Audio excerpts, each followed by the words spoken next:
గోడ మీద చిన్నపిల్లలు స్కెచ్ పెన్తో కానీ పెన్నుతో కానీ పెన్సిల్తో కానీ ఇట్లా గీస్తుంటారండి. అది ఎలా పోవాలో చిన్న చిట్కా చూద్దాం. ఆ మరకలు పోవాలంటే సింపుల్గా మన ఇంట్లో వాడే వస్తువులేనండి.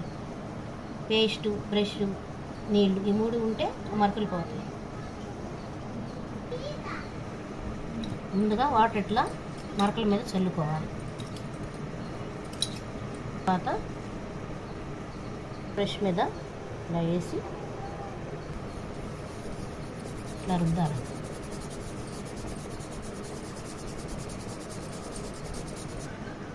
ఇప్పుడు కొంచెం వాటర్ వేసి క్లీన్ చేసుకో.